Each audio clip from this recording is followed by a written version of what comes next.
Okay అమ్మ, చాలా సంతోషం. ప్రియమైన దేవుని పిల్లలారా, ఈ ఉదయకాలపు బైబిల్ తరగతికి చేరువచ్చిన నాకు అత్యంత ప్రియులైన దేవుని పిల్లలైన మీ అందరికీ మన ప్రభువును ప్రియ రక్షకుడైన యేసుక్రీస్తు వారి పవిత్రమైన నామంలో నా శుభములు వందనాలు తెలియజేసుకుంటున్నాను. పిల్లరా, కొద్ది నిమిషాలు కొన్ని విలువైన సంగతులను మనం అందరం కూడా లేఖనాలలో నుండి ఆలోచించేద్దాం. దయచేసి వింటున్న మీరందరూ కూడా శ్రద్ధ కలిగి చెప్పబడుతున్నది దేవుని మాటలుగా భావించి వినాలని ప్రేమతో తెలియజేస్తున్నాను. మరి ఈ ఉదయకాల సమయంలో ఒక విశేషమైన పాఠం, ప్రవక్త్రి అయిన దెబోరా జీవితం నేర్పుతున్న పాఠం. చాలా మంచి సందేశం.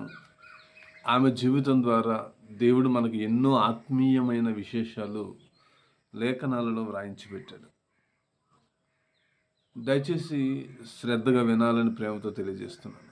ప్రియులారా, ఇశ్రాయేలీలు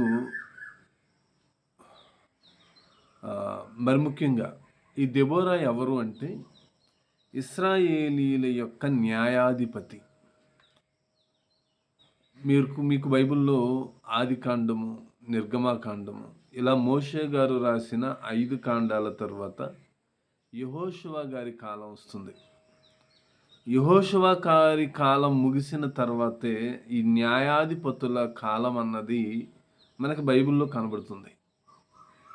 ఏమంటే న్యాయాధిపతులుగా ఇదిగో కొంతమంది పనిచేస్తున్నప్పుడు ఎందుకు ఈ న్యాయాధిపతులను దేవుడు నియమించాడు అంటే ఇశ్రాయేలీల యొక్క వారి యొక్క మనస్తత్వాన్ని బట్టి.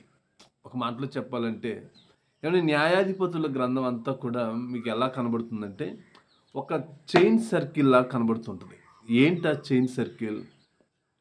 ఇశ్రాయేలీలు తప్పు చేయడం, ఆ తప్పు దేవుని దృష్టికి ఎక్కువగా అంటే దాన్ని ఏమంటారు, పాపం పండడం అంటారు చూసారా? అలా ఎక్కువగా పాపం చేయడం వలన దేవుడు వాళ్ళని శిక్షిస్తాడు. ఎలాంటి శిక్షలు విధిస్తాడు వీళ్ళకంటే, ఇదిగో అన్యజనులలో ఉన్నటువంటి రాజులు, కఠినులైన రాజులు ఎవరైతే ఉన్నారో వాళ్ళని యుద్ధానికి రేపి ఇశ్రాయేలీల మీదకు పంపించి ఇశ్రాయేలీల మీద వాళ్ళకు విజయాన్ని ఇచ్చి ఇశ్రాయేలీలను వాళ్ళ చెరలోనికి పంపిస్తూ ఉంటాడు. అలా చెరలోనికి వెళ్ళిన తర్వాత మరలా వీళ్ళు పశ్చాత్తాపడటం, అలా పశ్చాత్తాపడిన తర్వాత మరలా వారిలో నుండి ఒక న్యాయాధిపతిని దేవుడు పుట్టించడం, ఆ న్యాయాధిపతి ద్వారా విడిపించడం అన్నది జరుగుతుంది. న్యాయాధిపతుల గ్రంథం అంతా కూడా మనకు అలాగే కనబడుతుంది. ఒక చైన్ సర్కిల్ లాగా. ఏంటి? వీళ్ళు తప్పు చేయడం, దేవుడు శిక్షించడం, మరలా పశ్చాత్తాపడడం, వీళ్ళని విడిపించడానికి ఒక న్యాయాధిపతిని పుట్టించడం. ఇది మీకు న్యాయాధిపతుల గ్రంథంలో కనబడుతుంది. పిల్లరా, అలా పుట్టిన వాళ్ళల్లో మొదటి న్యాయాధిపతి ఇశ్రాయేలీలకు ఒత్నియేలు అనేటువంటి ఒక న్యాయాధిపతి ఉంటాడు. ఒత్నియేలు. ఆ తర్వాత యెహూదు, రెండవ న్యాయాధిపతిగా యెహూదు ఉంటాడు. మూడవ న్యాయాధిపతిగా సెంగరు అనేటువంటి వ్యక్తి పనిచేస్తాడు. ఈ సెంగరు తర్వాత అంటే మొదటి 3 న్యాయాధిపతుల తర్వాత 4వ న్యాయాధిపతినిగా నియమించబడింది ఎవరంటే ఇదిగో ఈ దెబోరా. పిల్లరా, ఒకసారి ఏమైనా గురించిన పరిచయాన్ని చూద్దాం బైబిల్లో. దయచేసి అందరూ కూడా బైబిల్ తీయండి. న్యాయాధిపతుల గ్రంథం 4వ అధ్యాయం మొదటి వచనాన్ని అందరూ బైబిల్ తీయాలి. న్యాయాధిపతుల గ్రంథం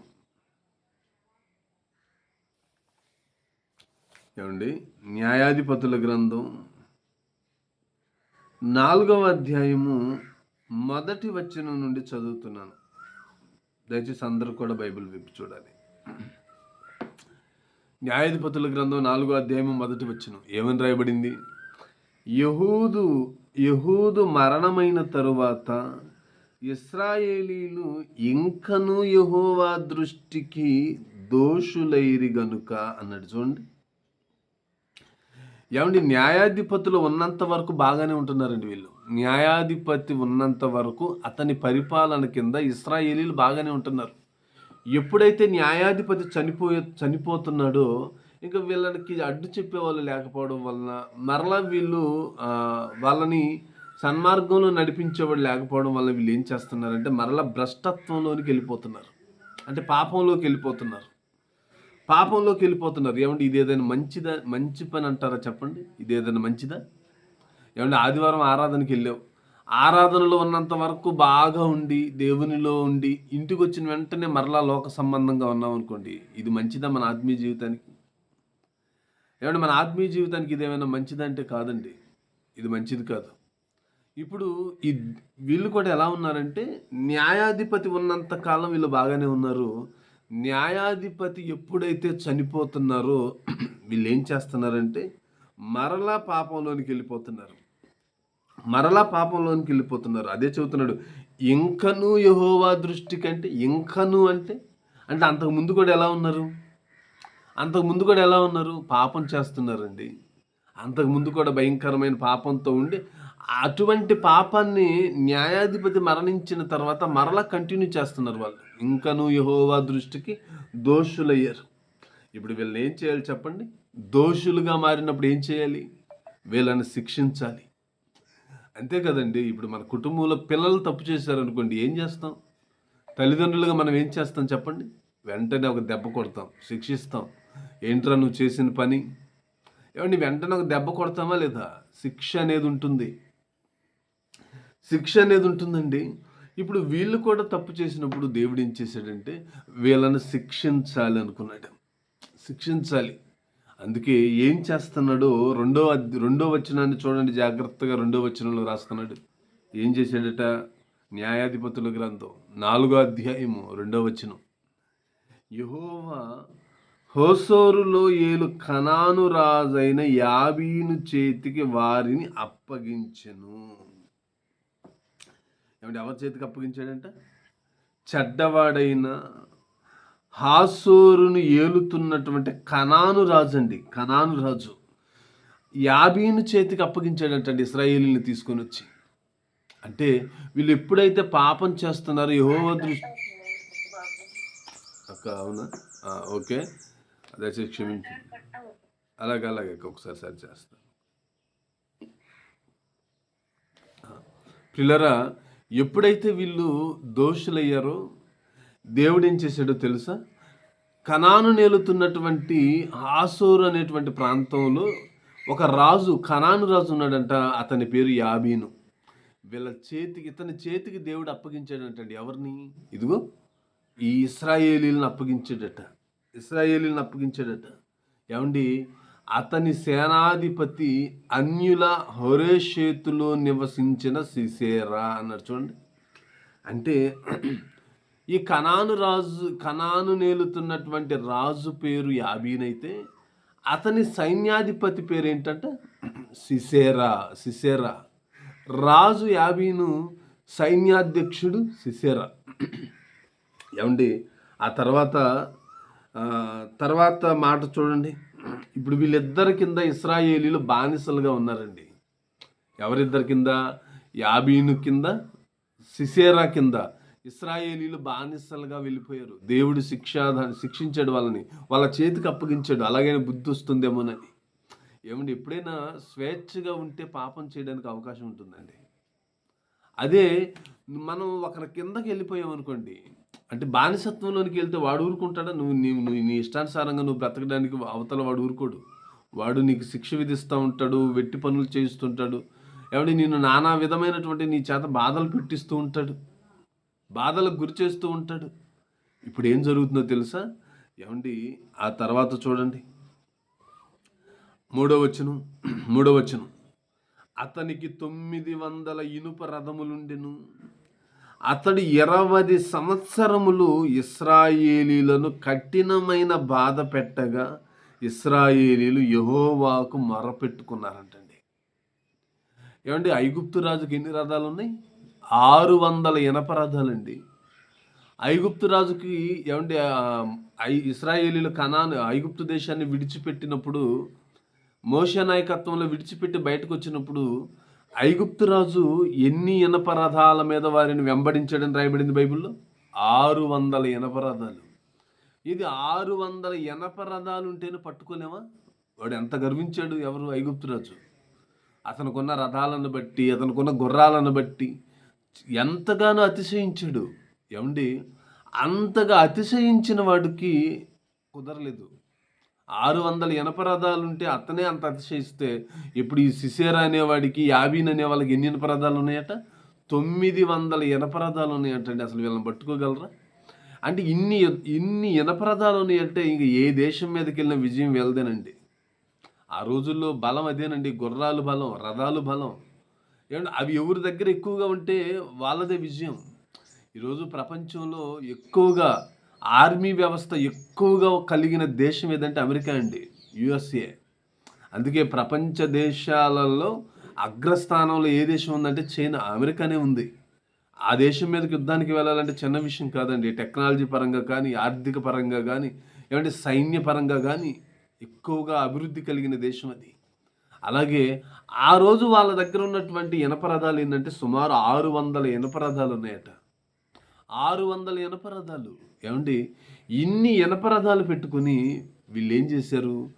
ఏమంటే ఇన్ని ఇనప రథాలు కలిగి ఉండడం చేత ఇదిగో ఇశ్రాయేలీలను జయించారు. ఇశ్రాయేలీలను జయించిన తర్వాత ఏమంటే ఎన్ని సంవత్సరాలు కఠినమైన బాధ పెట్టారట? ఎన్ని సంవత్సరాలు రాయబడింది బైబిల్లో? 20 సంవత్సరాలు కఠినమైన బాధ పెట్టారంటండి. 20 సంవత్సరాలు కఠినమైన బాధ. ఏమండి, మన భారతదేశ శిక్షా స్మృతి ప్రకారం యావజ్జీవ కారాగార శిక్ష ఎన్ని సంవత్సరాలు ఉంటుంది? 14 సంవత్సరాలు. 14 సంవత్సరాలు యావజ్జీవ కారాగార శిక్ష ఉంటేనే తట్టుకోలేమే. అలాంటిది వీళ్ళు ఎన్ని సంవత్సరాలు మొరపెట్టారో తెలుసా? 20 సంవత్సరాలు కఠినమైన బాధ పెట్టారండి. 20 సంవత్సరాలు కఠినమైన బాధ. ఏమండి, ఎలా ఉంటుంది? బాధ పెట్టడం వేరండి, బాధ పెట్టడం వేరు. ఆ బాధ కూడా కఠినంగా ఉంటే, భరించలేని విధంగా బాధ ఉంటే, అటువంటి బాధ 20 సంవత్సరాలు అనుభవించిన తర్వాత బుద్ధి వచ్చిందండి వీళ్ళకి. అరే, ఎందుకు వచ్చాం మనం ఇక్కడికి? ఏ పరిస్థితుల్లో ఉంటే వచ్చాం? నిజంగా మనల్ని రక్షిస్తున్న దేవుడు ఎవరు? ఇదిగో ఒకప్పుడు పలానా చేతుల్లో నుండి పలానా దేవుడు రక్షించాడు కదా. ఐగుప్తు దేశం నుండి మోషే గారి చేత ఇదిగో పలానా దేవుడు మనల్ని విడిపించాడు కదా. ఎన్నో యుద్ధాలను యెహోషువ గారి నాయకత్వంలో పలానా దేవుడు మనల్ని రక్షించాడు కదా. అంతకుముందు న్యాయాధిపతుల కాలంలో ఎన్నో ఇబ్బందుల్లో నుండి దేవుడు మనల్ని రక్షించాడు కదా.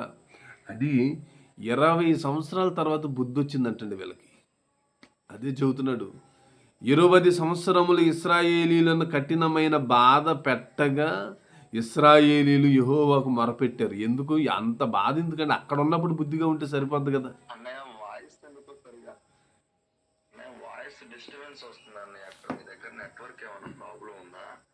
నానా, అవునా? ఒక్క నిమిషం నానా, నెట్వర్క్ కొంచెం స్లోగానే ఉంది. బాగా బాగా కట్ అవుతుందా?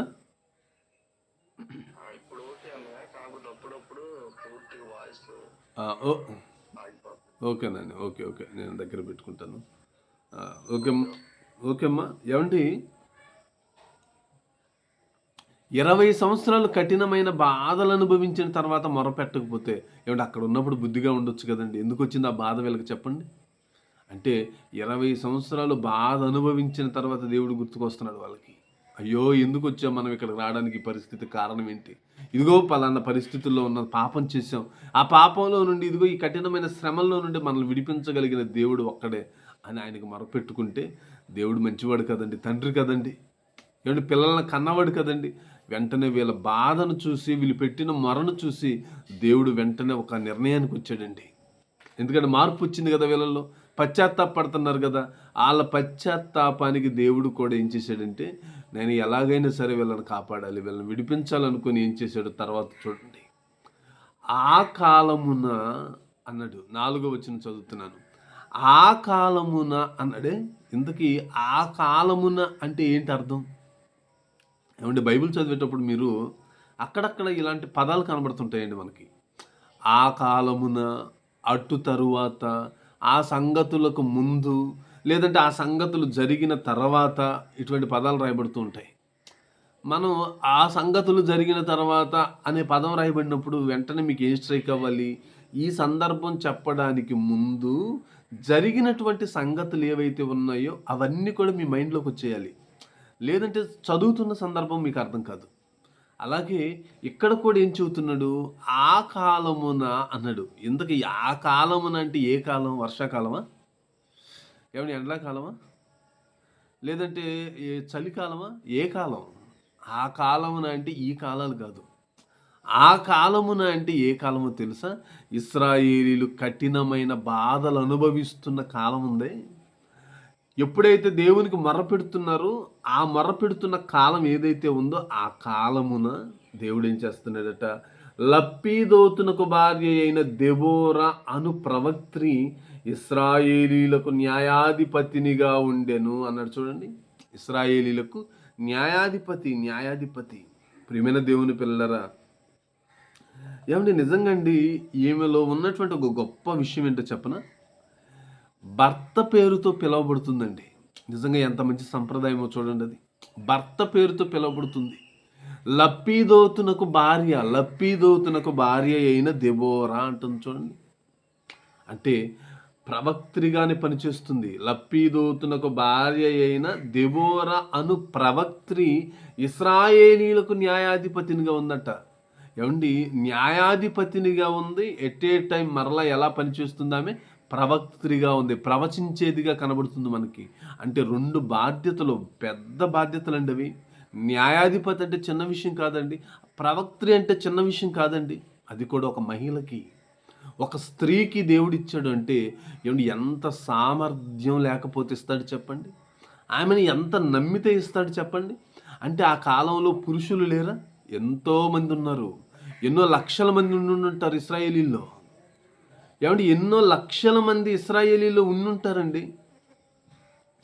ఎన్నో లక్షల మంది ఇశ్రాయేలీలో ఉండుంటారు. కానీ దేవుడు ఏం చేశాడో తెలుసా? ఒక స్త్రీ చేతికి ఒక స్త్రీని నిలబెట్టుకున్నాడండి. ప్రవక్త్రిగా నిలబెట్టుకున్నాడు, న్యాయాధిపతినిగా నిలబెట్టుకున్నాడంటే ఏమండి, నిజంగా ఆమెలో ఉన్న క్యారెక్టర్ ఏంటి? ఆమెలో ఉన్నటువంటి దేవుడు మెచ్చుకునే గుణం ఏంటి? ఏమండి, అంతకుముందు ఎవరున్నారు ప్రవక్త్రిలుగా? మిరియాం అనేటువంటి ఒక ఆవిడ కనబడుతుంది మనకి. ఆ మిరియాం అనేటువంటి ఆవిడ తర్వాత ఇదిగో 2వ ప్రవక్త్రిగా ఇదిగో ఏమే ఉందండి, ఈమె కనబడుతుంది. తర్వాత వచ్చారులేండి ప్రవక్త్రులు. హుల్దా అనేటువంటి ఒక ప్రవక్త్రి ఉంటుంది, నోవద్య అనేటువంటి ఒక ప్రవక్త్రి ఉంటుంది. ఏమండి, ఆ తర్వాత ప్రవక్త్రులు వచ్చారు. కానీ ఇశ్రాయేలీలకు ఒక న్యాయాధిపతినిగా, ఒక ప్రవక్త్రిగా పనిచేసినటువంటి ఘనత ఒక స్త్రీకి ఇచ్చాడండి దేవుడు. ఒక స్త్రీకి ఇచ్చాడు. పైగా ఆమె పేరుతో పిలవబట్టం లేదండి. దెబోరా అని రాయొచ్చు కదండి. దెబోరా అని రాయొచ్చు కదా. దెబోరా కాదు, ఆమె భర్త పేరుతో పిలవబడుతుందంటే ఆయన ఎంత ఉత్తముడు ఆలోచించండి. ఎవరు? లప్పీదోత్ అని ఆయన ఎంత ఉత్తముడు ఆలోచించండి. దేవుడే ఆయన పేరుతో ఏమైనా పలకరిస్తున్నాడంటే ఏమంటే ఆయన ఎంత ఉత్తముడై ఉంటాడండి. దేవుడు ఏది ఊరకనే రాయించాడు కదా. ఎవరి పేరు కూడా ఊరకనే రాయించాడు కదండి. ఎవరి పేరుని కూడా ఊరకనే బైబిల్లో రాయించాడు కదా. ఆయన ఒక పేరు రాయించాడంటే ఆ పేరు వెనక, లేదంటే వాళ్ళ జీవితం వెనక మనం నేర్చుకునే ఏమంటే మంచి పాఠమైన ఉంటుంది, లేదంటే గుణపాఠమైన ఉంటుంది. ఇప్పుడు లప్పీదోతునకు భార్య అయిన దెబోరా అని భర్త పేరుతో పిలువబడుతుంది చూడండి. ప్రియమైన దేవుని పిల్లరా, నిజంగా దెబోరా అనే పదానికి అర్థం ఏంటో తెలుసా? తేనెటీగ అని అర్థం వస్తుందండి. తేనెటీగ. ఒక తేనెటీగ తేనె కోసం ఎన్ని కిలోమీటర్లు ప్రయాణం చేస్తుంది. ఏమంటే ఒక్కొక్క చుక్క సమకూర్చడానికి, దానిని ఒక తేనె తెట్టిగా మార్చడానికి ఆ తేనెటీగలు ఎంత కష్టపడతాయి. అలాగే ఈ దెబోరా కూడా ఇశ్రాయేలీల విముక్తి కోసం, ఏమంటే ఇశ్రాయేలీలను బానిసత్వంలో నుండి రక్షించడం కోసం తన వంతు ప్రయాస తను చేసిందండి. తన వంతు కష్టం తను పడిందండి. తన వంతు కష్టం కూడా పడింది. ఎలాంటి కష్టం చూడండి. 5వ వచనం చదువుతున్నాను. 5వ వచనం కాస్త ఓపికతో జాగ్రత్తగా వినండి ప్రియులారా. ఒక మంచి సందేశం. ఏమండి, 5వ వచనం, ఆమె ఎఫ్రాయిమీల మన్యమందలి రామాకును బేతేలుకును మధ్యనున్న దెబోరా సరళ వృక్షము క్రింద తీర్పుకై కూర్చుండుట కద్దు. తీర్పు చేయుటకై ఇశ్రాయేలీలు ఆమె యొద్దకు వచ్చుచుండిరి అన్నాడు. చూడండి, ఎక్కడ కూర్చుందట. ఏమండి, నిజంగండి, ఒక అధికారి, ఒక అధికారంలో ఉన్న వాళ్ళు ఎలా ఉండాలో ఏమైనా చూసి నేర్చుకోవాలండి. ప్రజల మధ్య ప్రజల కోసం నియమించబడిన వాళ్ళు, ఒక న్యాయాధిపతి కానివ్వండి, ఒక ప్రవక్త కానివ్వండి, ఒక అధిపతి కానివ్వండి, ఒక రాజు కానివ్వండి, ఒక మంత్రి కానివ్వండి, సైన్యాధ్యక్షుడు కానివ్వండి, ఎవరైనా కానీ ఎలా ఉండాలో అన్నది ఇదిగో ఈమెను చూసి నేర్చుకోవాలి. ఈమె ఎక్కడ ఉంటుందట? ఎఫ్రాయిమీల మన్యమందలి రామాకును బేతేలుకును మధ్యనున్న దెబోరా సరళ వృక్షము క్రింద తీర్పుకై కూర్చుండుట కద్దు అన్నాడు. చూడండి, కద్దు అంటే తీర్పుకై కూర్చుండుట కద్దు అన్నాడు. కద్దు అంటే అర్థం ఏంటి? అలవాటు అని అర్థం. కద్దు అంటే అలవాటు. అంటే ఏమి ఎప్పుడు కూడా ఎక్కడ కూర్చుంటుందట? ఇదిగో ఎఫ్రాయిమీల మన్యమందల రామాకును బేతేలుకును మధ్యనున్న దెబోరా సరళ వృక్షము క్రింద. అంటే ఆ సరళ వృక్షానికి కూడా ఏం పేరు వచ్చిందో తెలుసా? దెబోరా సరళ వృక్షం. ఏమంటే ఆ సరళ వృక్షం కింద ఎప్పుడు దెబోరా కూర్చుంటుందండి. ఆమె పేరుతోనే ఆ సరళ వృక్షం కూడా పిలువబడుతుంది. చూడండి, అంటే అటు ఎఫ్రాయిమీల మన్యమందల రామాకును బేతేలుకును మధ్య ఉన్నటువంటి సరళ వృక్షం కింద కూర్చుంటుందంటండి. అలా కూర్చుండట కద్దు అంటే అలవాటుగా మారిపోయింది ఆమెకి. ఎప్పుడు కూడా మధ్యలో ఉండాలి, అటు ఇటు ఉన్నటువంటి ప్రజలందరికీ మధ్యలో ఉండాలి. మధ్యలో ఉన్నప్పుడే నేను న్యాయం తీర్చడానికి బాగుంటుంది, ప్రజలు కూడా నా దగ్గరికి రావడానికి బాగుంటుంది. అక్కడే కూర్చోవడం వలన వాళ్ళకి ఎప్పుడు ఏ సమస్య వచ్చినా నా దగ్గరికి రావడానికి బాగుంటుంది, నేను తీర్పు తీర్చడానికి బాగుంటుంది. ఎందుకంటే నేను న్యాయాధిపతిని కదా. న్యాయాధిపతినిగా ఉన్నప్పుడు నేను ఈరోజు ఒక చోట, రేపు ఒక చోట, అవతల ఎల్లుండి మరొక చోట కూర్చుంటే నేను ఎక్కడున్నాననే విషయంలో వీళ్ళు కన్ఫ్యూజ్ అయిపోతారేమో, వీళ్ళకి అర్థం కాదేమో. ఏ రోజు ఎక్కడ ఉంటానేమో, ఏ రోజు ఎక్కడ ఉంటానో వీళ్ళకు ఆలోచించడంలో ఫెయిల్ అయిపోతారేమోనని ఆమె ఎప్పుడూ కూడా ఒకే చోట కూర్చుంటుందంటండి. ఒకే చోట కూర్చుంటూ ఇశ్రాయేలీలకు న్యాయం తీరుస్తుందట. చూసారా, ఒక అధికారి ఎలా ఉండాలి, ఒక న్యాయం తీర్చేవాడు ఎలా ఉండాలి, ఎప్పుడు ప్రజలకు అందుబాటులో ఉండాలి. తర్వాత 6వ వచనం, ఆమె నఫ్తాలి కెదెషులో నుండి అబీనోయము కుమారుడైన బారాకును పిలువనంపించి అతనితో ఇట్లనెను, నీవు వెళ్ళి నఫ్తాలీయులలోను జబూలీనీలలోను 10,000 మంది మనుషులను తాబోరు కొండ యొద్దకు రప్పించుము అంది. ఏమండి, 2 గోత్రాల్లో వాళ్ళని పిలిపించిందండి, నఫ్తాలి, జబూలీనీలు. ఈ 2 గోత్రాలలో నుండి ఒక 10,000 మందిని పిలుచుకు రమ్మని ఎవరికి చెబుతుందో తెలుసా? బారాకు అనేటువంటి ఆయనకి పిలిచి చెప్పింది. ఏమండి, ఈయనకే పిలిచి చెప్పిందంటే అర్థం ఏంటి? ఏమండి, బారాకు అనేటువంటి ఆయనకే పిలిచి చెబుతుందంటే అర్థం ఏంటి అంటే, ఇతనికి ఉన్నటువంటి సామర్థ్యం అండి అది. ఇతను వెళ్ళి చెబితే 10,000 మంది అయినా వస్తారా? వస్తారు. ఇతను వెళ్ళి మాట్లాడితే ఒక 10,000 మందినైనా ఒక చోటకి సమకూర్చగలిగిన సమర్థుడు అంటే సమర్థుడండి. ఈరోజు సంఘంలో ఒక 10 మంది ఉంటే ఆ 10 మందిని ఒక చోటుకి నడిపించడం ఎంత కష్టమవుతుంది చెప్పండి. ఒక సేవకుడికి ఫోన్లు చేసి, అమ్మ ఎక్కడున్నారు, అయ్యా ఎక్కడున్నారు, ఇదిగో పలానా చోట ఉన్నా, మీరు అందరు రండి రండి రండి, పిలిచినప్పుడు గంటకు వస్తారండి వీళ్ళు. అలాంటిది 10,000 మందిని పిలవడానికి ఈ బారాక్ అని ఆయనకి పిలిచి అప్పగిస్తుందంటే ఏమండి, ఇతను కూడా ఎంత సమర్థుడై ఉండాలి, ఎంత గొప్పవాడై ఉండాలి. అలా పిలవమని చెప్పిందట. ఆ తర్వాత 7వ వచనాన్ని చూడండి, నేను నీ దగ్గరకు యాబీను సేనాధిపతి అయిన సిసేరాను, అతని రథములను, అతని సైన్యమును కీషోను ఏటి యొద్దకు కూర్చి నీ చేతికి అతనిని అప్పగించెదనని ఇశ్రాయేలీల దేవుడైన యెహోవా సెలవిచ్చి ఉండలేదా అని దెబోరా చెప్పగా, దేవుడు ఒక మాట చెప్పాడండి ప్రవక్తకి, అమ్మా ఇదిగో ఇశ్రాయేలీలను కఠినమైన బాధ పెడుతున్నాడు ఈ యాబీన్ అనేవాడు, ఆ సిసేరా అనేవాడు. ఈ రోజున వాళ్ళని మీ చేతికి అప్పగిస్తాను, బారాకు చేతికి అప్పగిస్తాను వాళ్ళని. అయితే మీరు ఒక పని చేయండి, ఇదిగో ఈ కీషోను ఏటి యొద్దకు వాళ్ళని సమకూర్చండి, యుద్ధానికి పిలవండి. అలా యుద్ధానికి వచ్చినప్పుడు ఇదిగో బారాక్ అనేటువంటి ఆయన చేతికి నేను వీళ్ళందరిని అప్పగిస్తానని చెప్పాడండి. ఏమంటే సెలవిచ్చి ఉండలేదా అని క్వశ్చన్ మార్క్ పెట్టింది చూడండి, అక్కడ క్వశ్చన్ మార్క్ ఉందో చూడండి. సెలవిచ్చి ఉండలేదా అంటే దాని అర్థం ఏంటి? దేవుడు చెప్పిన సంగతి బారాకుకు కూడా తెలుసండి. దేవుడు చెప్పిన సంగతి బారాకుకు కూడా తెలుసు, అందుకే చెబుతుంది సెలవిచ్చి ఉండలేదా. లేదంటే ఏమనేది, ఇదిగో నాకు చెప్పాడు ఈరోజు ఇస్తానని, నువ్వు వెళ్ళి తీసుకొని రా అంటది. కానీ అలా చెప్పలేదు.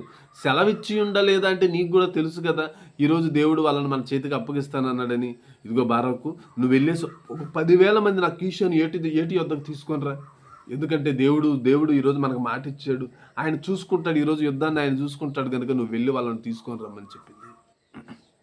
ఏమండి, అప్పుడు విచిత్రంగా బారాకు ఒక మాట మాట్లాడాడండి. ఏమన్నాడో చూడండి 8వ వచనంలో. బారాకు, నీవు నాతో కూడా వచ్చిన ఎడల నేను వెళ్ళెదను గాని నీవు నాతో కూడా రాని ఎడల నేను వెళ్ళనని ఆమెతో చెప్పెను. అదేంటండి? ఏమండి, దెబోరా ఇశ్రాయేలీలో ఉన్న వాళ్ళందరినీ పక్కన పెట్టి ఈయనను పిలిచి ఈయనకు ఒక పని అప్పగించింది. వెళ్ళి 10,000 మందిని తీసుకొని రా, ఈరోజు యుద్ధం ఉంది, ఆ యుద్ధంలో సిసేరాని దేవుడిని చేతికి అప్పగిస్తానన్నాడు. నువ్వు వెళితే ఖచ్చితంగా విజయం మనకు వస్తుందని చెప్పాడు కదా, ఈయనను వెళ్ళమని చెప్పాడు కదా. ఏమంటే ఏమే ఈ బారాకునే పిలిచి చెబుతుందంటే దాని అర్థం ఏంటి? బారాకు ఉన్న వాళ్ళందరికంటూ ఎంతో ధైర్యవంతుడనేగా, కొద్దో గొప్ప బలవంతుడనే కదా, యుక్తి కలిగిన వాడనే కదా ఈయనకు చెబుతుందంటే దాని అర్థం అదే కదండి, ధైర్యవంతుడనే కదా. ఈయన్ని నువ్వు వెళ్ళు అంటే ఈయనేమంటున్నాడు? నేను వెళ్తాను కానీ నువ్వు వస్తేనే వెళ్తానంటున్నాడు. నేను వెళ్తానమ్మా, కానీ ఆ యుద్ధానికి నువ్వు కూడా రావాలి. ఏమండి, అదేంటండి? సహజంగా ఒక స్త్రీ బయటికి వెళ్ళాలంటే ఎవరినైనా మరొక స్త్రీని తోడు తీసుకుని వెళ్తుంది, అవునా? ఒక స్త్రీ ఒంటరిగా బయటకు వెళ్ళే పరిస్థితి వస్తే ఎవరో ఒకరిని తోడు తీసుకుని వెళ్తుంది, లేదంటే ఒక పురుషుడినైనా తోడు తీసుకుని వెళ్తుంది, తమ్ముడినో అన్ననో భర్తనో ఎవరో ఒకరిని తోడు తీసుకుని వెళ్తుంది. స్త్రీకి అయితే తోడు అవసరం. ఇప్పుడు ఈయన ఏమంటున్నాడు తెలుసా? అమ్మ, నేను వెళ్తాను కానీ నువ్వు నాకు తోడు రావాలంటున్నాడు. నువ్వు నాకు తోడు రావాలి. ఏమండి, ఎందుకన్నాడండి ఈ మాట? ఎందుకన్నాడు ఈ మాట? యుద్ధానికి భయపడే కాదండి, యుద్ధానికి భయపడి కాదు. ఆయన ఉద్దేశం ఏంటో తెలుసా? 8వ వచనం 9వ వచనం. అప్పుడు ఆమె నీతో, నేను అగత్యముగా వచ్చేదను, అయితే నీవు చేయు ప్రమాణము వలన నీకు ఘనత కలగదు. యెహోవా ఒక స్త్రీ చేతికి సిసేరాను అప్పగించునని చెప్పి తాను లేచి బారాకుతో కూడా కెదేషునకు వెళ్ళాను అన్నాడు. చూడండి ఏమండి, 10వ వచనం. బారాకు జబూలీయులను నఫ్తాలీయులను కెదేషునకు పిలిపించినప్పుడు 10,000 మంది మనుష్యులు అతని వెంట వెళ్ళారంటండి. ఏమండి, ఇక్కడ మీరు ఒక విషయం ఆలోచించాలి. ఒక విషయం ఆలోచిస్తే మీకు అర్థమవుతుందండి. ఏంటంటే, ఏమండి, ఎప్పుడైతే బారాకు దెబోరాని యుద్ధానికి రమ్మన్నాడో, నువ్వు వస్తేనే నేను వెళ్తానన్నాడో, ఆమె కూడా ఏం చేసిందంటే వస్తానైనా. అయితే ఇప్పుడు నువ్వు చేస్తున్న ప్రయాణం ఉందే, ఏం ప్రయాణం? 10,000 మంది సైన్యాన్ని వెంట పెట్టుకుని వచ్చావు, కష్టపడ్డావు ఇక్కడ. ఇప్పుడు యుద్ధం చేయాల్సింది నువ్వే, యుద్ధం కూడా చేస్తావు నువ్వు, ఆ యుద్ధంలో గెలుస్తావు ఖచ్చితంగా. కానీ ఈ యుద్ధం వల్ల నీకేం కలగదు? ఘనత కలగదు అన్నది. ఘనత కలగదు. ఎందుకు ఘనత కలగదు? ఇప్పుడు నువ్వు చంపాలనుకున్న దేవుడు, లేదా నీ చేతికి దేవుడు అప్పగించాలనుకున్న సిసేరాని దేవుడు ఎవరి చేతికి అప్పగిస్తానన్నాడు తెలుసా? సిసేరా అనేటువంటి అతన్ని ఒక స్త్రీ చేతికి దేవుడు అప్పగిస్తానన్నాడు. ఎవరి చేతికి? ఒక స్త్రీ చేతికి దేవుడు అప్పగిస్తాడు. ఒక స్త్రీ చేతికి దేవుడు అప్పగిస్తాడు అనగానే ఏమంటే బారాకు ఏమనుకోవాలి? సహజంగా బారాకు ఏమనుకోవాలి చెప్పండి? ఏంటి, నేను యుద్ధం చెయ్యాలి, విజయం మాత్రం ఒక స్త్రీ చేతికి ఇస్తాడా? సిసేరాను చంపింది ఎవరంటే బారాకు కాదు. ఏంటి, నా పేరు బయటకు రాదు. ఏంటి, నా పేరు బయటకు రాకుండా, నేను గెలవకుండా, నేను యుద్ధం చేసి కష్టపడి యుద్ధ రంగంలో రక్తం చిందించి, లేదంటే నేను గాయాల పాలైతే ఆ యుద్ధం వెనక ఘనత నాకు రాదు నాయనా, రాదు బారాకు, రాదు. ఏమండి, నిజంగండి, బారాకులో ఉన్న గొప్ప లక్షణం చెప్పనా? ఘనత కోరుకునేవాడైతే ఏం చేయాలి చెప్పండి? నిజంగా ఘనత కోరుకునేవాడైతే ఏమండి, యుద్ధానికి వెళ్లకుండా ఆగిపోవాలండి. అతను ఘనతనే కోరుకునేవాడైతే, అలాగైతే వద్దమ్మా, నువ్వు ఆగిపో, నేనే వెళ్తాను యుద్ధానికి, నాకు ఘనత రానప్పుడు ఈ యుద్ధం నాకెందుకు అనాలి? ఏమండి, ఘనత నాకు రానప్పుడు నేను ఎందుకు చెయ్యాలి యుద్ధం అనాలండి, అంతే కదండి. ఏమండి, మీరున్నారు, ఒక మంచి పని చేస్తున్నారు. సహజంగా ఎవరైనా ఒక 10,000 పెట్టి మీటింగ్ చేశారు. మీటింగ్ చేసినప్పుడు ఏమంటే సేవకుడు ఏం చేయాలి? సభలో ఏమంటే ఇదిగోండి పలానా తమ్ముడు 10,000 రూపాయల ఖర్చుతోటో లేదంటే వేల రూపాయల ఖర్చుతోటి ఈ సభను నిర్వహించాడని చెప్పాడు అనుకోండి ప్రజలందరి ముందు. నిజంగా ఆ ఖర్చు పెట్టిన వాడికి ఎలా ఉంటుంది చెప్పండి? తన కష్టాన్ని మర్చిపోతాడు. అమ్మయ్య, సేవకుడు నన్ను గుర్తించాడు, ప్రజల మధ్య నా పేరు చెప్పాడు అనుకుంటాడు. అలా కాకుండా సభ అయిపోయేంత వరకు సేవకుడు ఆ పేరు చెప్పట్లేదు అనుకోండి, సభ పెట్టించిన వాడికి ఎలా ఉంటుంది? ఏంటి నేను ఇంత ఖర్చు పెట్టించాను, సేవకుడు నా గురించి ఒక మాట కూడా చెప్పడం లేదు, ఏమవుతుంది నా గురించి ఒక మాట చెబితే? ఏమండి ఇలా ఆలోచిస్తాం. కానీ ఏమండి బారాక్ అలాంటి వాడు కాదండి. నీకు ఘనత కలగదని చెప్పినా కానీ వెళ్ళిపోయాడు చూడండి యుద్ధానికి. అంటే ఏం కోరుకోలేదు బారాకు? ఘనతను కోరుకోలేదండి. ఘనతను కోరుకోలేదు. అతని మనసులో ఉన్న ఆలోచన ఒక్కటే, ఎలాగైనా సరే ఇశ్రాయేలీయులను విడిపించాలి. సిసెరాను చంపింది నేనైతేనేంటి, ఒక స్త్రీ అయితేనేంటి, నేనే చంపవలసిన అవసరం లేదు కదా. దేవుడు ఎవరి చేతికి అప్పగిస్తాడో వాళ్ళ చేతికి అప్పగిస్తాడు. నా చేతికి అప్పగిస్తాడా? ఓకే. లేదు మరొక స్త్రీ చేతికి అప్పగిస్తాడా? అమ్మ, స్త్రీ చేతికి అప్పగించినా పర్వాలేదమ్మా, నేను యుద్ధం చేస్తాను, కానీ మీరు నాతో ఉండండి అమ్మా అని అడుగుతున్నాడండి. ఎందుకు అడుగుతున్నాడండి అలా? ఎందుకు అడుగుతున్నాడు అలా? దెబోరా ఎవరో తెలుసా? ఒక న్యాయాధిపతి, ప్రవక్త్రి, దేవునితో అనుసంధానం కలిగిన వ్యక్తి అండి ఆమె. దేవునితో అనుసంధానం, ఆత్మీయతతో అనుసంధానం కలిగిన వ్యక్తి ఎవరంటే దెబోరా. అటువంటి దైవ సేవకురాలు, అలాంటి దైవజనురాలు, ప్రవక్త్రిగా, న్యాయాధిపతినిగా, దేవుని ఉద్దేశాలను ప్రజల మధ్య ప్రకటిస్తున్నటువంటిదిగా ఉన్నటువంటి దెబోరా ఇప్పుడు యుద్ధం చేయవలసిన అవసరం లేదు. ఆ యుద్ధంలో నాతో కూడా ఉందనుకోండి, దేవుడు ఆమెను బట్టైనా సరే నన్ను కాపాడతాడు అని ఆలోచనండి. ఆమెను బట్టైనా సరే యుద్ధాన్ని గెలిపిస్తాడు, నాకు తోడుగా ఉంటాడు దేవుడు అని ఆలోచించాడండి. చాలామంది చూడండి, దైవ సేవకులు పక్కనుంటే ధైర్యంగా ఉంటారండి. దైవజనుడు పక్కన ఉన్నాడు అనుకోండి, ధైర్యంగా ఉంటారు. పౌలు గారు కూడా ఓడ ప్రయాణం చేస్తున్నప్పుడు ఓడ బద్దలవుతుంది. తుఫాను చేత, గాలి చేత ఓడకు ప్రమాదం జరిగినప్పుడు ఆ ఓడలో ఉన్న వాళ్ళందరూ కంగారు పడిపోతుంటారండి, భయపడిపోతూ ఉంటారు. అయ్యో ఇప్పుడు ఏంటి పరిస్థితి, మనం చనిపోతాం, ఇప్పుడు ఏంటి పరిస్థితి అన్నప్పుడు పౌలు గారు ధైర్యంగా ఒక మాట చెబుతాడు, నాయనా మీరు ఎవరు భయపడకండి, మీ తల వెంట్రుకల్లో నుంచి ఒక వెంట్రుకు కూడా కింద రాలి పడదంటాడు. కారణం ఏంటి? ఇదిగో దైవజనుడిగా నేనున్నాను కదా ఓడలో, ఆయన కార్యార్థమై వెళ్తున్నవాడిని కదా నేను, ఆయన కార్యక్రమాలు జరిగిస్తున్నవాడిని కదా నేను, నన్ను బట్టైనా సరే మీ అందరినీ కాపాడుతాడు అన్నాడండి. నన్ను బట్టైనా సరే మీ అందరినీ దేవుడు కాపాడుతాడు, మీరు భయపడకండి అన్నాడు. అంటే ఒక దైవజనుడు ఒక సిచ్యువేషన్లో ఉంటే, లేదంటే ఒక సందర్భంలో ఉంటే అతనిని బట్టి దేవుడు కాపాడతాడండి. నోవాహును బట్టాడు. నోవాహు నీతిమంతుడండి, దేవుని సేవకుడండి. నోవాహును బట్టి నోవాహు కుటుంబాన్ని కూడా దేవుడు ఏం చేశాడు? కాపాడాడు. లోతును బట్టి, లోతు నీతిమంతుడు, లోతును బట్టి అతని కుటుంబాన్ని ఏం చేశాడు? కాపాడాడు దేవుడు. అది ఉద్దేశం అండి బారాకుది.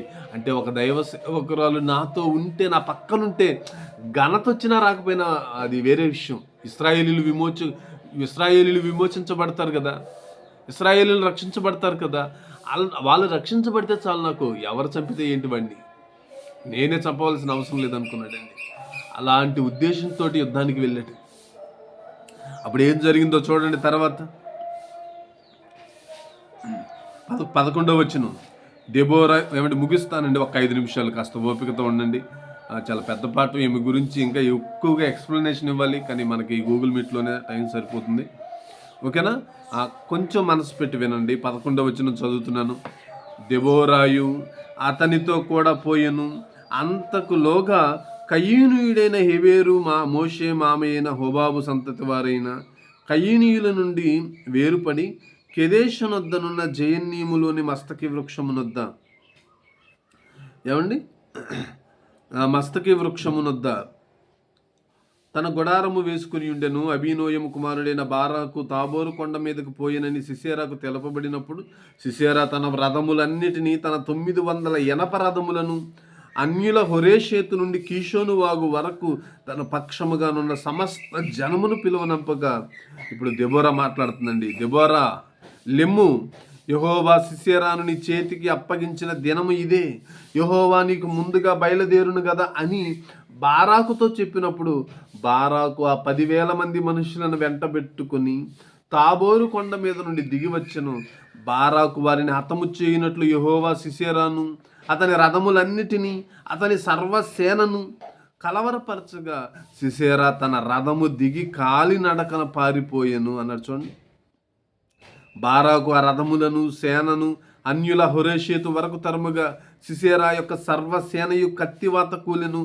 ఒక్కడైనను మిగిలి ఉండలేదు. ఏమంటే దేవుడు యుద్ధానికి బారాకు చేతికి సిసెరా సైన్యాన్ని అప్పగించాడండి. ఒక్కడు కూడా మిగలలేదంటండి. అందరినీ సర్వనాశనం చేశాడు. బారాకు చంపాడు. ఏమంటే యుద్ధంలో సైన్యాన్ని చంపినవాడు గొప్పవాడు ఇప్పుడు కాడండి. ఆ సైన్యాన్ని నడిపిస్తున్న రాజు ఎవడైతే ఉంటాడో వాళ్ళని చంపినవాడు గొప్పవాడు అవుతాడు. వాళ్ళని చంపినవాడు వీరుడవుతాడు. అతనిని చంపినవాడు వీరుడవుతాడు. ఇప్పుడు అతనిని చంపడానికి వాడేం చేస్తున్నాడు? సిసెరా అతను రథం దిగి పారిపోతున్నాడు అంటండి. ఎక్కడికి వెళ్ళిపోతున్నాడట చూడండి. తర్వాత హోసోరు రాజైన యాబీనుకును కయీనీయుడైన హెబెరు వంశస్థులకును సమాధానము కలిగి ఉండెను గనుక సిసెరా కాలినడకను కయీనీయుడగు హెబెరు భార్య అయిన యాయేలు గుడారమునకు పారిపోయెను. అప్పుడు యాయేలు సిసెరాను ఎదుర్కొనబోయి అతనిని చూసి, నా ఏలినవాడా, నా తట్టు తిరుగుము భయపడకుమని చెప్పినందున అతడు ఆమె గుడారమున చొచ్చెను. ఏమంటే పారిపోతున్నాడు కదండి. పారిపోతున్నవాడు యాయేలు గుడారం వైపు వెళ్తున్నాడట. ఎందుకంటే యాయేలుకు ఈ సిసెరాకు సమాధానం కలిగి ఉందని రాయించాడు. చూడండి, అప్పటికే సమాధానం కలిగి ఉందట. ఇప్పుడు యాయేలు భార్య ఏం చేసిందో తెలుసా?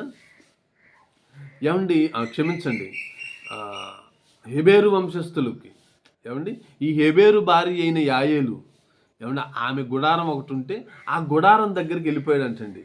అప్పుడు యాయేలు సిసెరాను ఎదుర్కొని పోయి అతనిని చూసి, నా ఏలినవాడా అని పిలిచింది. ఎప్పుడైతే నా ఏలినవాడా అని పిలిచిందో ఊపిరి పీల్చుకున్నాడండి. ఎవరో సిసెరా, అమ్మయ్య, నా ఏలినవాడా అని పిలిచారంటే ఇక్కడ ఎవరో నాకు తెలిసిన వాళ్ళు ఉంటారు, నా మేలు కోరుకునే వాళ్ళు ఉంటారు, నా ప్రజలు ఉంటారు. ఎందుకంటే నా ఏలినవాడని ఎవరు పిలుస్తారు చెప్పండి? ఎవరు పిలుస్తారు? నా ఏలినవాడని ఎవరు పిలుస్తారు? అతని క్షేమం కోరుకునే వాళ్ళు, లేదంటే అతనికి విధేయులైన వాళ్ళు, అతనికి భయపడే వాళ్ళే కదా అలా పిలుస్తారు. ఇప్పుడు యాయేలు కూడా అతన్ని చూసి నా ఏలినవాడా అని పిలవగానే ఊపిరి పీల్చుకున్నాడండి. అమ్మయ్య, ఇక్కడకు సేఫ్ ప్లేస్లోకి వచ్చాను. ఎందుకంటే అప్పటికి వాళ్ళకి సమాధానం ఉందని రాయించాడు. సమాధానం ఉంది. అప్పుడు భయపడకుమని చెప్పినందున అతడు ఆమె గుడారము చొచ్చెను. ఆమె గొంగలితో అతన్ని కప్పగా అతడు దప్పిక కొని ఉన్నాను. ఎందుకంటే యుద్ధం చేసి అలిసిపోయాడు కదండి. పరుగును వచ్చేసాడు. ప్రాణాలు కాపాడుకోవడానికి అలిసిపోయాడు. దాహం వేస్తుందమ్మా, దయచేసి నాకు కొంచెం నీళ్ళు ఇమ్మని అడిగాడు. ఆమె ఒక పాల బుడ్డి విప్పి అతనికి దాహం ఇచ్చి అతని కప్పుచుండగా ప్రశాంతంగా అలిసిపోయాడు కదండి. ఇక నిద్ర వస్తుందేమో, దాహం అడిగాడు, ఇచ్చింది.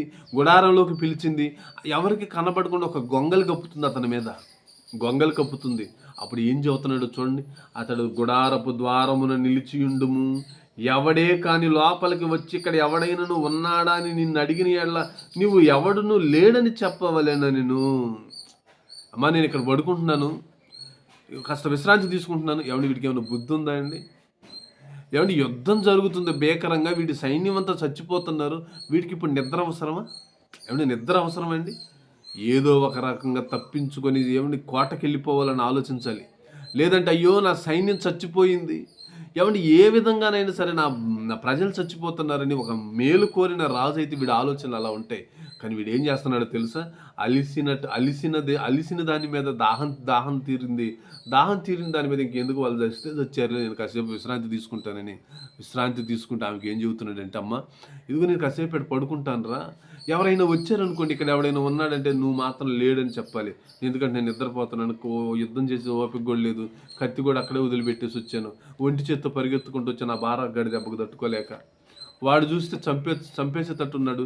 వాడికి ఏంది ఈరోజు ఎంత బలం వచ్చేసింది, దేవుడు ఉన్నాడేమో వాడి పక్షాన, వాడి చేతికి దొరికానంటే నన్ను కత్తి చేత చంపేస్తాడు తల్లి, నేను యుద్ధం చేయలేనమ్మా, కాసేపు ఇక్కడ పడుకుంటాను, నువ్వేం చేస్తుంటే ఆ వాకిటి దగ్గరే ఉండు.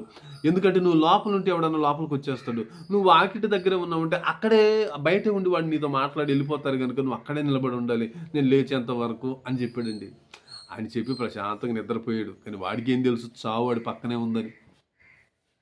చావు వాడి పక్కనే ఉందని వాడికి తెలీదు. అసలు ఇప్పటిదాకా వాడు చావుతోనే మాట్లాడుతున్నాడు అన్న సంగతి కూడా తెలియదు వాడికి. వాడి చావుతోనే వాడు మాట్లాడుతున్నాడు ప్రశాంతంగా. ఏమండి అప్పుడు ఏం జరిగిందో చూడండి. 21వ వచనం. పిమ్మట హెబెరు భార్య అయిన యాయేలు గుడారపు మేకు తీసుకొని సుత్తె చేత పట్టుకుని అతని యొద్దకు మెల్లగా వచ్చి అతనికి అలసట చేత గాఢ నిద్ర కలిగి ఉండగా నేలకు దిగునట్లు ఆ మేకును అతని కనతలలో దిగగొట్టిందంటండి. ఏంటండి ఏమంటే ఆల్రెడీ వాళ్ళకి సమాధానం ఉందని రాయించాడు కదా దేవుడు. మరలా ఏమేంటి ఇలా చేసింది? ఏమేంటండి ఇలా చేసింది? యాయేలు ఏమండి కయనీయుడైన అతని భార్య ఏంటి ఇలా చేసింది ఏంటి? హెబెరు భార్య ఏంటి ఇలా చేసింది? ఒక మేకు, గుడారపు మేకు అంటే ఎలా ఉంటాయి చెప్పండి? ఏమంటే అప్పుడప్పుడు టెంట్లు వేస్తుంటారు మనకి పెళ్ళిళ్ళకి టెంట్లు వేసినప్పుడు ఒక తాడు ఒక మేకు గడతారు చూసారా? అది గుడారపు మేకు అంటే. అంత ఉంటుంది ఆ మేకు. ఆ మేకు తీసుకుందంటండి. అటువంటి ఒక మేకు తీసుకుని సుత్తి కూడా తీసుకుందంట. ఎందుకు? బలంగా కొట్టాలి. ఏమండి ఎంత పగతో ఉందంటే, ఏమండి ఏమకి ఏం పగ ఉందనండి అంటే ఇతని వలన ఎప్పుడో ఒకప్పుడు నష్టపోయి ఉంటారు వాళ్ళు. సమాధానం అయితే ఉంది కానీ నష్టపోయి ఉంటుందండి. ఆమె మాత్రం నష్టపోయి ఉంటుంది. ఎప్పుడెప్పుడు దొరుకుతాడా అని పాపం ఎదురు చూస్తుందండి చంపడానికి. దేవుడు చెప్పాడు కదా ముందే, ఎవరి చేత? దెబోరా చేత ఒక స్త్రీ చేతికి అప్పగిస్తాడని ముందుగానే ప్రవచించాడు ఆమె చేత. ఆ స్త్రీ ఎవరో కాదు, ఇదిగో ఈ యాయేలండి. ఏమండి ఆయన ఎప్పుడైతే నిద్రపోతున్నాడో ఒక మేకు తీసుకుందట, దగ్గరకు వచ్చిందట.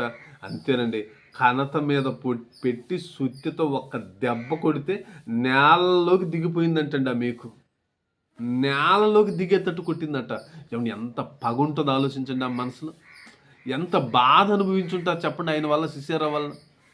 అంటే సమాధానం అయితే ఉందకని వీళ్ళ మధ్య పైకి లోపల కూడా బాధ, కోపం, ఆవేశం, పగతో రగిలిపోతున్నారండి వీళ్ళు. ఎలాగైనా సరే సిసేరాను చంపాలని అప్పటికప్పుడు ఎదురు చూస్తుంది కాదండి ఆమె. ఏదో దొరికాడు కనుక చంపుదాం అనుకోలేదు. ఎన్నో రోజుల నుంచి దొరికితే చంపుదాం అనుకుని ఎదురు చూస్తుంది కనుక ఆమెకు దేవుడు అవకాశం ఇచ్చి ప్రవక్త చేత ముందుగానే చెప్పించాడు. ఇదిగో ఒక స్త్రీ చేతికి ఆమెను అప్పగిస్తాను ఆయన, ఒక స్త్రీ చేతికి ఆమెను అప్పగిస్తాను. ఏమండి చచ్చిపోయాడు అంటండి. 22వ వచనం చూడండి. 22వ వచనం.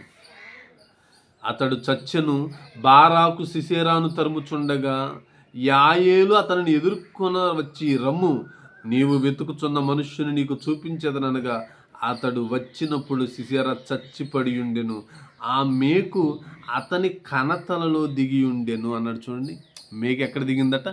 కనతల్లో దిగిందంటండి. కనతల్లో దేవుడు ముందుగానే దెబోరా చేత చెప్పించాడండి, ప్రవక్త చేత చెప్పించాడు. నీవు చేసే ఈ ప్రయాణం వల్ల నీకు ఘనత రాదునైనా. ఒక స్త్రీని యుద్ధానికి రమ్మని అడుగుతున్నావు గారికి నేను వస్తాను. కానీ ఏ స్త్రీనైతే నువ్వు యుద్ధానికి రమ్మని అడుగుతున్నావో అటువంటి ఒక స్త్రీకి నీ చేత చంపించాలనుకున్న సిసేరాను దేవుడు ఆమె చేత చంపిస్తాడు. సిసేరాను చంపింది ఎవరు? బారాకు కాదంటే కాదు. ఇదిగో యాయేలు అనేటువంటి ఒక స్త్రీ సిసేరాను చంపింది అనేటువంటి పేరు బయటకు వస్తుంది. ఆ ఘనత, సిసేరాను యుద్ధంలో చంపిన ఘనత ఒక స్త్రీకి వస్తుంది కానీ నీకు రాదని ముందుగానే చెప్పింది. ప్రియమైన దేవుని పిల్లలారా, దెబోరా గురించి ఆలోచిస్తుంటే ఇంకా ఎన్నో విషయాలు ఉన్నాయి. ఒక మాటలో చెప్పాలంటే ఇశ్రాయేలీలకు న్యాయాధిపతిగా పనిచేసింది. ప్రవక్త్రిగా దేవుడు చెప్పమన్న మాటలను ఇశ్రాయేలీలకు ప్రకటిస్తూ వారి మధ్య దేవుని గురించి ఉన్నతంగా ప్రకటించినదిగా దెబోరా మనకు కనబడుతుంది. అంతేకాదు, ఇశ్రాయేలీలు 20 సంవత్సరాల కఠినమైన బాధ తర్వాత, శిక్ష తర్వాత ఇశ్రాయేలీని ఎలాగైనా సరే విడిపించి వాళ్ళకి స్వేచ్ఛనివ్వాలి అని ప్రయత్నం చేసిన వారిలో ప్రధాన పాత్ర పోషించిందిగా దెబోరా కనబడుతుందండి. మనకి దెబోరా కనబడుతుంది. తేనెటీగ అనే పేరుకి అర్థం సాధించిందండి. తేనె ఎక్కడెక్కడో తిరిగి తేనెని ఎలాగైతే సమకూరుస్తుందో ఇశ్రాయేలీల కోసం ప్రయాసపడినదిగా దెబోరా కనబడుతుంది. సరళ వృక్షం క్రింద ఎప్పుడు కూర్చొని ప్రజలకు అందుబాటులో ఉంటూ వాళ్ళకి న్యాయం తీర్చేదిగా దెబోరా మనకు కనబడుతుంది. ముందుగానే ప్రవచించిందంటే ప్రవక్త్రిగా కూడా కనబడుతుంది. ఆమె జీవితం మనకు నేర్పుతున్న పాఠం అదేనండి. దేవుని కోసం నిలబడగలిగితే, ఏమండి చాలామంది స్త్రీలు చూడండి, ఏమండి మేమేం చేయగలమండి, మేము బలహీనులమండి, బలహీనమైన ఘటములండి అని మాట్లాడుతుంటారు. ఎప్పుడు అలా మాట్లాడకండి. మీరు బలహీనమైన ఘట్టాలు ఎప్పుడు వాక్యం నేర్చుకోకపోతే మీరు బలహీనమైన ఘట్టాలే. వాక్యం నేర్చుకుంటే ఒక సిసేరాను చూడండి, బలమైన ఘటం అండి సిసేరా. యుద్ధ రంగంలోనికి కూడా వెళ్ళింది చూడండి. ఏమండి యుద్ధ రంగంలో ఒక స్త్రీ అడుగు పెడితే ఏంటండి అది? మనం ఏదో చదువుకోవడానికి బాగానే ఉంటుంది, ప్రాక్టికల్లోనికి వెళ్ళి ఆలోచిస్తే అది అంత చిన్న విషయం కాదండి. చిన్న విషయం కాదు. ఒక యుద్ధ రంగంలోనికి ఒక మహిళ వెళ్ళి యుద్ధం చేయడమే, వేల మంది సైన్యాన్ని పురికొల్పి దేవుడు మీకు తోడుగా ఉన్నాడని యుద్ధానికి వెళ్ళండి అని ఒక మహిళ చెబితే ప్రజలందరూ కూడా ఆమె మాటకు శిరస్సు ఉంచారంటే వాళ్ళ మధ్య ఎంత నీతిగా బ్రతుకుతున్నదిగా కనబడుతుందో ఆలోచించండి. దెబోరా, ఆమె జీవితం మనకు నేర్పుతున్న పాఠం. నిజంగా మనలో సామర్థ్యం ఉంటే దేవుని కోసం నిలబడి ఏదైనా చెయ్యగలగాలి అనే ఆలోచన ఉంటే, నీ ఆలోచన, నీ సామర్థ్యం, నీ కృషి, నీ పట్టుదల దేవునికి నచ్చితే నువ్వు మహిళవైనా సరే దేవుడు నేను నిలబెట్టుకుంటాడు. దేవుడు మిమ్మల్ని నిలబెట్టుకుంటాడండి. నిలబెట్టుకోడు అనుకోకండి. ఒక దెబోరాను చూడండి, న్యాయాధిపతినిగానే ఉంచాడా, ఆ కాలంలో వాళ్ళ మధ్య ఒక ప్రవక్త్రిగా కూడా ఉంచాడా? ప్రవక్త్రిగా కూడా పనిచేసిందంటే ఏమంటే చిన్న విషయమా అది? చిన్న విషయమా చెప్పండి? లేదండి. నిజంగా మనలో సామర్థ్యం ఉంటే అది స్త్రీ అయినా పురుషుడైనా దేవుడు ఎలాగైనా సరే మనల్ని నిలబెట్టుకుంటాడు. అది ఒక దెబోరా జీవితాన్ని చూస్తే మనకు అర్థమవుతుంది. ఆమెను నిలబెట్టుకున్నందుకు ఇశ్రాయేలీలను ఏమండి వాళ్ళ చేతిలో నుండి విడిపించిందండి. ఏమండి ఇశ్రాయేలీలను వారి చేతిలో నుండి వాళ్ళని విడిపించి స్వేచ్ఛావాయువులు పీల్చేలా చేసింది. ప్రియమైన దేవుని పిల్లలారా, ఈరోజు మనం కూడా దేవుని కోసం నిలబడితే ఎంతటి పనైనా సరే దేవుడు మన చేత చేయించుకుంటాడు. నువ్వు నిలబడి ఒక అడుగు వేయండి చాలు, అంతే. ఒక్క అడుగు వేస్తే చాలండి, దేవుడు చూసుకుంటాడు మిగతాది. కానీ ఆ అడుగు వేయకుండా సాతాను మన కాళ్ళను కట్టిపడేస్తుంది. అలా ఉండకండి. దేవుని కోసం ఒక అడుగు వేసి చూడండి. ఎన్ని అద్భుతాలు చూస్తాం మన జీవితంలో. ఒక్క అడుగు చాలండి, 100 అడుగులు అవసరం లేదు. నువ్వు ఒక అడుగు వేస్తే దేవుడు 100 వేయించుకుంటాడు ఆయన. కానీ మొదటి అడుగు మనం వేయాలి, ఆయన వేయించడది. నువ్వు మొదటి అడుగు అనేది మనం వేయాలండి. మనం వేస్తే 100 అడుగులు ఆయన వేయిస్తాడు. కానీ ఆ మొదటి అడుగు వేయకుండా సాతాను ఆపేస్తుంది. అలా ఉండకండి. ఒక దెబోరా జీవితాన్ని చూసి మనం నేర్చుకోవాల్సిన పాఠం అదే. దేవుని కోసం అవసరమైతే ప్రవక్త్రిగాను, న్యాయాధిపతినిగాను, యుద్ధానికి వెళ్ళేటువంటి ఒక తెగింపు కలిగిన ఒక స్త్రీగాను దేవుని కోసం ఎన్నో కార్యాలు, ప్రజలకు న్యాయం తీర్చేదిగా మనకు కనబడుతుంది. ఆమె జీవితాన్ని చూసి మనం నేర్చుకోవాల్సిన పాఠాలవే. మనం కూడా అలాగే ఉండాలి. దేవుని కోసం తెగింపు కలిగి ఉండాలి, ధైర్యం కలిగి ఉండాలి, దేవుని కోసం ప్రకటించేవారిగా ఉండాలి, ప్రజలకు న్యాయం తీర్చేవారిగా ఉండాలి. అలా ఉండాలని ప్రతి ఒక్కరిని ప్రేమతో తెలియచేస్తూ నా మాటలు ముగిస్తున్నాను. ప్రార్థన చేసుకుందాం. కళ్ళు మూసుకోండి. మహాపరిశుద్ధుడును పరలోకమందున్న మా కన్న తండ్రి, ఈ ఉదయకాల సమయంలో తండ్రి, మీ పిల్లలకు కొద్ది మాటలు చెప్పాను, విన్న మీ మాటలను తండ్రి మీ పిల్లలు విడిచిపెట్టేవారిగా ఉండక ఆ మాటల ప్రకారం ప్రవర్తిస్తూ మీకోసం బ్రతికే గొప్ప ఉన్నతమైన భాగ్యాన్ని మీ పిల్లలకు దయచేయండి. ఇదిగో తండ్రి, ఉదయకాల సమయంలో మీరు వ్రాయించిన లేఖనాలలో ఒక స్త్రీ గురించి మీ పిల్లలతో చెప్పాను, విన్నారు తండ్రి. విన్న మాటలను తండ్రి మీ పిల్లలు ఎవరు కూడా విడిచిపెట్టేవారుగా ఉండక ఆ మాటల ప్రకారం ప్రవర్తిస్తూ మీకోసం బ్రతికే గొప్ప భాగ్యాన్ని మీ పిల్లలకు దయచేయమని వేడుకుంటున్నాను తండ్రి. తలలు వచ్చిన మీ పిల్లలను జ్ఞాపకం చేసుకోండి, వారి అవసరాలను తీర్చండి. మీకోసం నిలబడగలిగే సామర్థ్యాన్ని మీ పిల్లలకి ఇవ్వండి. ఒక్క అడుగు తండ్రి మీరు వేయమన్నారు, ఆ అడుగు వేసి మీకు మహిమ తీసుకొని వచ్చే పిల్లలుగా మీ పిల్లల్ని నిలబెట్టమని వేడుకుంటున్నాం తండ్రి. ఈ కార్యక్రమాన్ని నడిపిస్తున్న మీ కుమార్తెను, చెల్లిని జ్ఞాపకం చేసుకోండి తండ్రి. ఎక్కడెక్కడ మీ పిల్లలు సేవకులుగా పనిచేస్తున్నారు, మీ పిల్లలందరినీ జ్ఞాపకం చేసుకోండి. దొనకొండ ప్రాంతంలో మీ సేవకుడు నాసర్ బాబు చేస్తున్న సేవను జ్ఞాపకం చేసుకోండి. అదేవిధంగా పసుపుగల్లు ప్రాంతంలో మీ కుమారుడు, మా ప్రియమైన సహోదరుడు మహేష్ చేస్తున్న సేవను జ్ఞాపకం చేసుకోండి. రాజంపల్లిలో మీ కుమారుడు తండ్రి, చిన్నవాడైనప్పటికీ ఎంతో వివేకంతో, జ్ఞానముతోటి సంఘాన్ని నడిపించుకుంటున్న మీ కుమారుడు, ప్రియమైన తమ్ముడు జాన్వేస్లీని బట్టి ప్రార్థిస్తున్నాం. మీ కుమారుడిని జ్ఞాపకం చేసుకోండి. వారికి కావలసినటువంటి మరింత రెట్టింపు జ్ఞానాన్ని దయచేయండి. అలాగే తాళ్ళూరులో ఉన్న నాన్ను నా పరిచర్యను తండ్రి దీవించమని వేడుకుంటున్నాను. సంఘాల ద్వారా మేము చేస్తున్న స్వార్థ కార్యక్రమాలలోనూ తోడుగా ఉండండి. రేపు ఉదయం జరగబోతున్న బైబిల్ తరగతిలోనూ తోడుగా ఉండమని అర్థిస్తూ ఈ కార్యక్రమాన్ని నడిపిస్తున్న మీ కుమార్తె చెల్లిని మరొకసారి జ్ఞాపకం చేసుకోమని వేడుకుంటూ ఇప్పటి వరకు పాటలు పాడి ప్రార్థించి మీ మాటలను శ్రద్ధగా విన్న మీ పిల్లలందరినీ పేరు పేరున జ్ఞాపకం చేసుకోమని వేడుకుంటూ దూర ప్రాంతాలకు పనుల నిమిత్తం వెళ్ళి కష్టపడి పనులు చేసుకుంటున్న మీ పిల్లలందరినీ వారి ప్రయాణాలను తోడుగా ఉండమని వేడుకుంటూ యేసుక్రీస్తు వారి పవిత్రమైన నామంలో ఈ ప్రార్థనను అడిగి వేడుకొనుచున్నాము తండ్రి, ఆమేన్. ఓకే, నేను అందరికీ వందనాలు. సెలవు తీసుకుందాం. ఆలస్యమైంది, కాస్త క్షమించండి.